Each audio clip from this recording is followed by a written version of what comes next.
हरिस्तोत्रम्। जगज्जालपालं कचत्कण्ठमालं शरच्चन्द्रभालं महादैत्यकालं नभोनीलकायं दुरावारमायं सुपद्मासहायं भजेऽहं भजेऽहम्। सदाम्भोधिवासं गलत्पुष्पहासं जगत्सन्निवासं शतादित्यभासं गदाचक्रशस्त्रं लसत्पीतवस्त्रं हसच्चारुवक्त्रं भजेऽहं भजेऽहम्। रमाकण्ठहारं श्रुतिव्रातसारं जलान्तर्विहारं धराभारहारम् चिदानन्दरूपं मनोज्ञं स्वरूपं घृतानेकरूपं भजेऽहं भजेऽहम्। जराजन्महीनं परानन्दपीनं समाधानलीनं सदैवानवीनं जगज्जन्महेतुं सुरानीककेतुं त्रिलोकैकसेतुं भजेऽहं भजेऽहम्। कृतान्मानगानं खगाधीशयानं विमुक्तेर्निदानं हरारातिमानं स्वभक्तानुकूलं जगद्वृक्षमूलं निरस्तार्तशूलं भजेऽहं भजेऽहम्। समस्तामरेशं द्विरेफाभकेशं जगद्बिम्बलेशं हृदाकाशदेशं सदा दिव्यदेहं विमुक्ताखिलेहं सुवैकुण्ठगेहं भजेऽहं भजेऽहम्। सुरालीम्बलिष्ठं त्रिलोकीवरिष्ठं गुरूणां गरिष्ठं स्वरूपैकनिष्ठं सदा युद्धधीरं महावीरवीरं महाम्भोधितीरं भजेऽहं भजेऽहम्। रमावामभागं तलानग्रनागं कृताधीनयागं गतारागरागं मुनैन्द्रैः सुमितं सुरैः सम्परीतं गुणौधैर्गीतं भजेऽहं भजेऽहम्। फलश्रुति इदं यस्तु नित्यं समाधाय चित्तं पठेदष्टकं कण्ठहारं मुरारे स विष्णोर्विशोकं ध्रुवं याति लोकं जराजन्मशोकं पुनर्विन्दतेनो। इति श्रीमत्परमहंसस्वामी ब्रह्मानन्दविरचितं श्रीहरिस्तोत्रं सम्पूर्णम्। हरिस्तोत्रम्। जगज्जालपालं कचत्कण्ठमालं शरच्चन्द्रभालं महादैत्यकालं नभोनीलकायं दुरावारमायं सुपद्मासहायं भजेऽहं भजेऽहम् सदाम्भोधिवासं गलत्पुष्पहासं जगत्सन्निवासं शतादित्यभासं गदाचक्रशस्त्रं लसत्पीतवस्त्रं हसच्चारुवक्त्रं भजेऽहं भजेऽहम् रमाकण्ठहारं श्रुतिव्रातसारं जलान्तर्विहारं धराभारहारं चिदानन्दरूपं मनोज्ञं स्वरूपं घृतानेकरूपं भजेऽहं भजेऽहम् जराजन्महीनं परानन्दपीनं समाधानलीनं सदैवानवीनं जगज्जन्महेतुं सुरानीककेतुं त्रिलोकेकसेतुं भजेऽहं भजेऽहम् कृतान्मानगानं खगाधीशयानं विमुक्तेर्निदानं हरारातिमानं स्वभक्तानुकूलं जगद्वृक्षमूलं निरस्तार्तशूलं भजेऽहं भजेऽहम्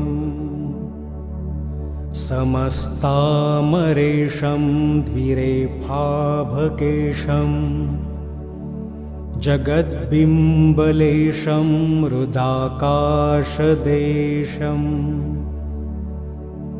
सदा दिव्यदेहं विमुक्ताखिलेहं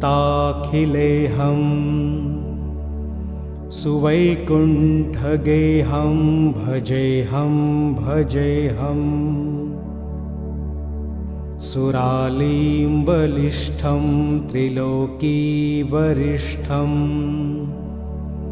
गुरूणां गरिष्ठं स्वरूपैकनिष्ठं सदा युद्धधीरं महावीरवीरं महाम्भोधितीरं भजेऽहं भजेऽहम् रमावामभागं तलानग्रनागं कृताधीनयागं गतारागरागं मुनैन्द्रैः सुमितं सुरैः सम्परीतं गुणौधैर्गीतं भजेऽहं भजेऽहम् फलश्रुति इदं यस्तु नित्यं समाधाय चित्तं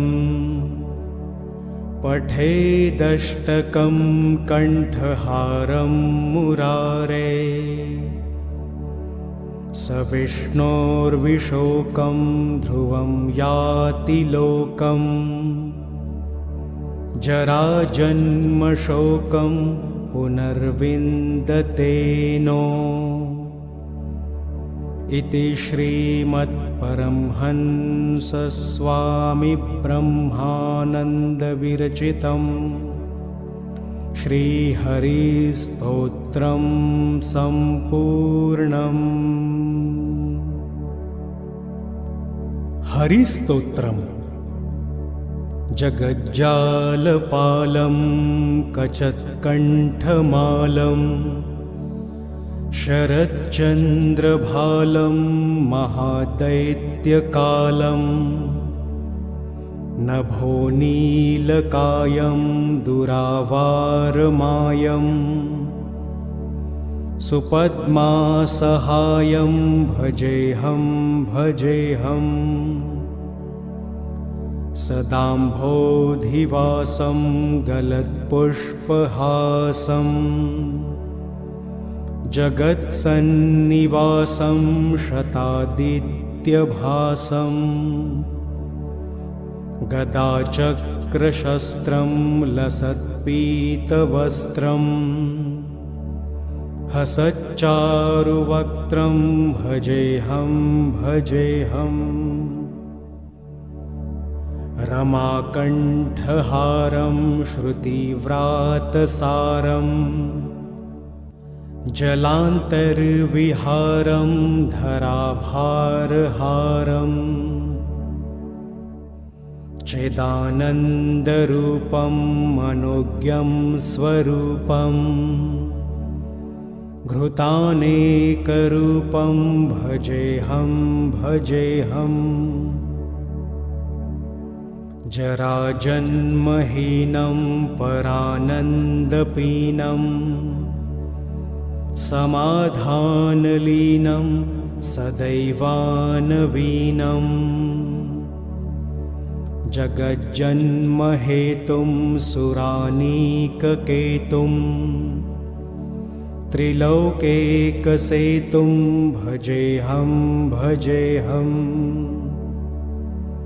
कृतान्मानगानं खगाधीशयानं विमुक्तेर्निदानं हरारातिमानं स्वभक्तानुकूलं जगद्वृक्षमूलं निरस्तार्तशूलं भजेऽहं भजेऽहम् समस्तामरेशं द्विरेफाभकेशं जगद्बिम्बलेशं हृदाकाशदेशं सदा दिव्यदेहं विमुक्ताखिलेहं सुवैकुण्ठगेहं भजेऽहं भजेऽहम्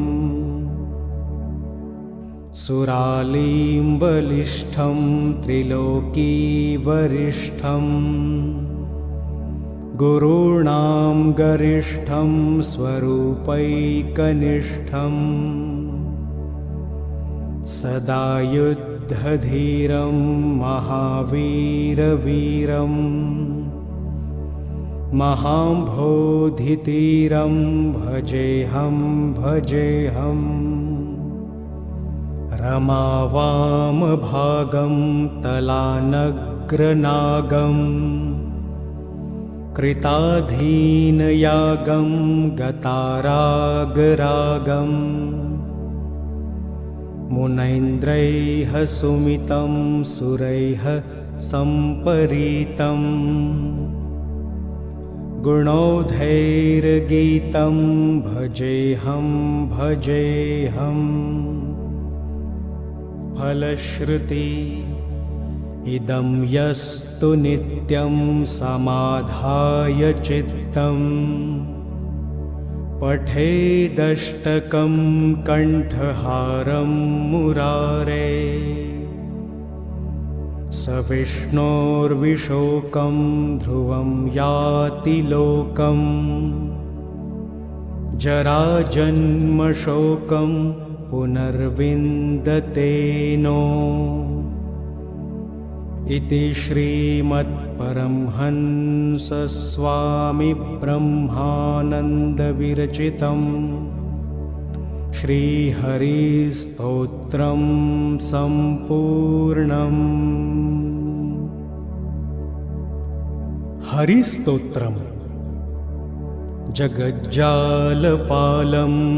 कचत्कण्ठमालं शरच्चन्द्रभालं महादैत्यकालं नभो नीलकायं दुरावारमायं सुपद्मासहायं भजेऽहं भजेऽहम्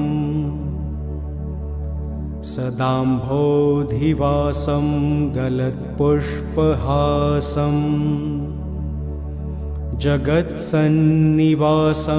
शतादित्यभासं गदाचक्रशस्त्रं लसत्पीतवस्त्रं हसच्चारुवक्त्रं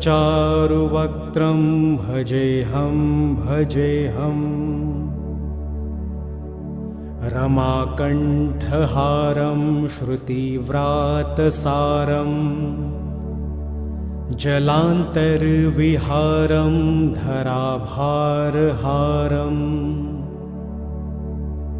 चिदानन्दरूपं मनोज्ञं स्वरूपं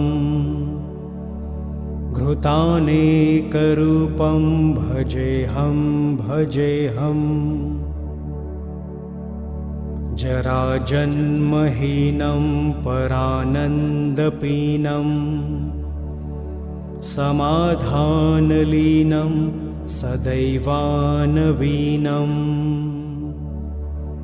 जगज्जन्महेतुं सुरानीककेतुं त्रिलोकेकसेतुं भजेऽहं भजेऽहम् कृतान्मानगानं खगाधीशयानं विमुक्तेर्निदानं हरारातिमानं स्वभक्तानुकूलं जगद्वृक्षमूलं निरस्तार्तशूलं भजेऽहं भजेऽहम् समस्तामरेशं द्विरेफाभकेशं जगद्बिम्बलेशं हृदाकाशदेशं सदा दिव्यदेहं विमुक्ताखिलेहं सुवैकुण्ठगेहं भजेऽहं भजेऽहम् सुरालीम्बलिष्ठं त्रिलोकीवरिष्ठं गुरूणां गरिष्ठं स्वरूपैकनिष्ठं सदा युद्धधीरं महावीरवीरं महाम्भोधितीरं भजेऽहं भजेऽहम् रमावामभागं तलानग्रनागं कृताधीनयागं गतारागरागं मुनैन्द्रैः सुमितं सुरैः सम्परीतं गुणौधैर्गीतं भजेऽहं भजेऽहम् फलश्रुति इदं यस्तु नित्यं समाधाय चित्तं पठेदष्टकं कण्ठहारं मुरारे स विष्णोर्विशोकं ध्रुवं याति लोकं जराजन्मशोकं पुनर्विन्दतेनो इति श्रीमत्परमहंसस्वामिब्रह्मानन्दविरचितं श्रीहरिस्तोत्रं सम्पूर्णम्। हरिस्तोत्रम् जगज्जालपालं कचत्कण्ठमालं शरच्चन्द्रभालं महादैत्यकालं नभो नीलकायं दुरावारमायं सुपद्मासहायं भजेऽहं भजेऽहम् सदाम्भोधिवासं गलत्पुष्पहासं जगत्सन्निवासं शतादित्यभासं गदाचक्रशस्त्रं लसत्पीतवस्त्रम् हसच्चारुवक्त्रं भजेऽहं भजेऽहम् रमाकण्ठहारं श्रुतिव्रातसारं जलान्तर्विहारं धराभारहारम् चिदानन्दरूपं मनोज्ञं स्वरूपम् घृतानेकरूपं भजेऽहं भजेऽहम् जराजन्महीनं परानन्दपीनं समाधानलीनं सदैवानवीनं जगज्जन्महेतुं सुरानीककेतुम् त्रिलोकेकसेतुं भजेऽहं भजेऽहम् कृतान्मानगानं खगाधीशयानं विमुक्तेर्निदानं हरारातिमानं स्वभक्तानुकूलं जगद्वृक्षमूलम् निरस्तार्तशूलं भजेऽहं भजेऽहम् समस्तामरेशं द्विरेफाभकेशं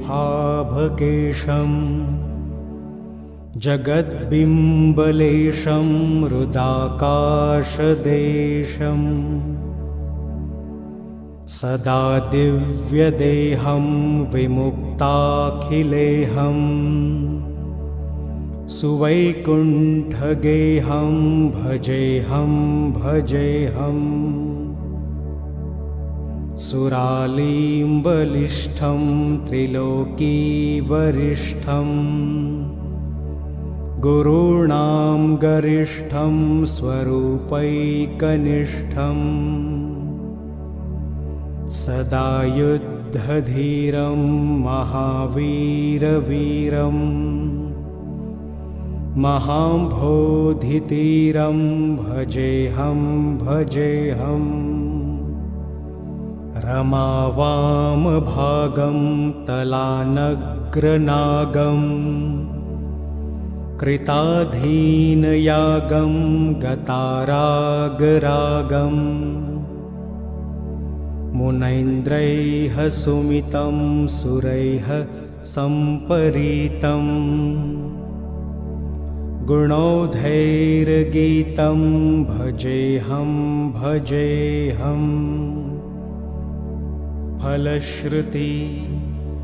इदं यस्तु नित्यं समाधाय चित्तं पठेदष्टकं कण्ठहारं मुरारे स विष्णोर्विशोकं ध्रुवं याति लोकम् जराजन्मशोकं पुनर्विन्दतेनो इति श्रीमद्परमहंसस्वामिब्रह्मानन्दविरचितं श्रीहरिस्तोत्रं सम्पूर्णम्। हरिस्तोत्रम् जगज्जालपालं कचत्कण्ठमालं शरच्चन्द्रभालं महादैत्यकालं नभोनीलकायं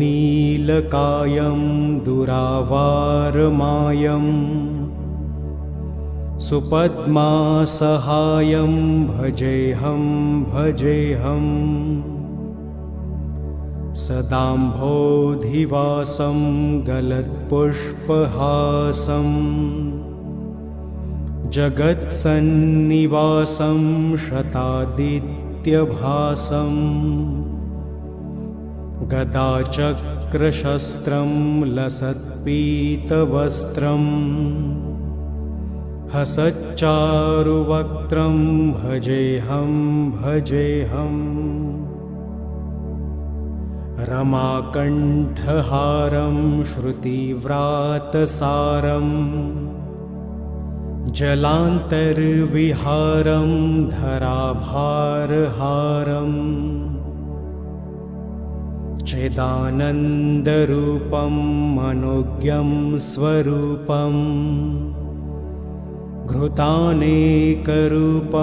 भजेऽहं भजेऽहम् जराजन्महीनं परानन्दपीनं समाधानलीनं सदैवानवीनं जगज्जन्महेतुं सुरानीककेतुं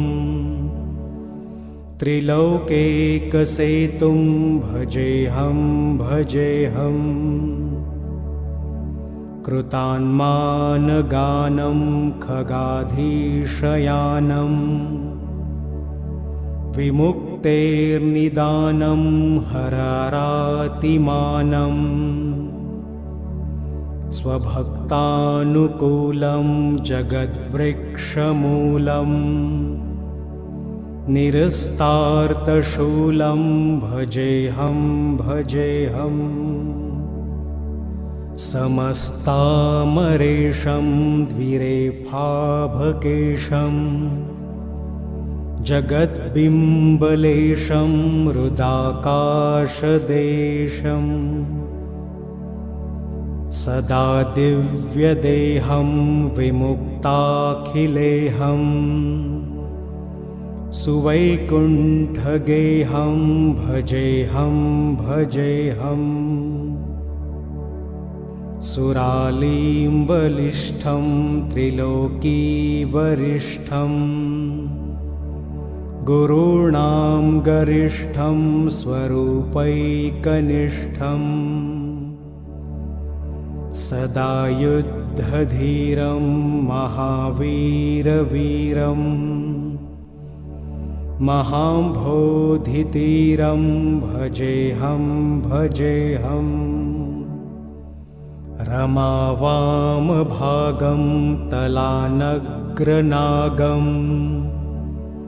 कृताधीनयागं गतारागरागं मुनैन्द्रैः सुमितं सुरैः सम्परीतं गुणौधैर्गीतं भजेऽहं भजेऽहम् फलश्रुति इदं यस्तु नित्यं समाधाय चित्तं पठेदष्टकं कण्ठहारं मुरारे स विष्णोर्विशोकं ध्रुवं याति लोकं जराजन्मशोकं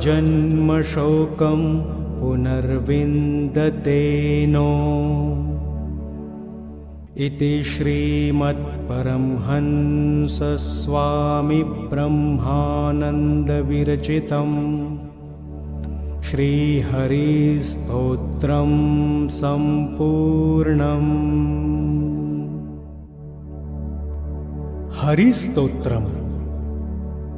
जगज्जालपालं कचत्कण्ठमालं शरच्चन्द्रभालं महादैत्यकालं नभोनीलकायं दुरावारमायं सुपद्मासहायं भजेऽहं भजेऽहम् सदाम्भोधिवासं गलत्पुष्पहासं जगत्सन्निवासं शतादित्यभासं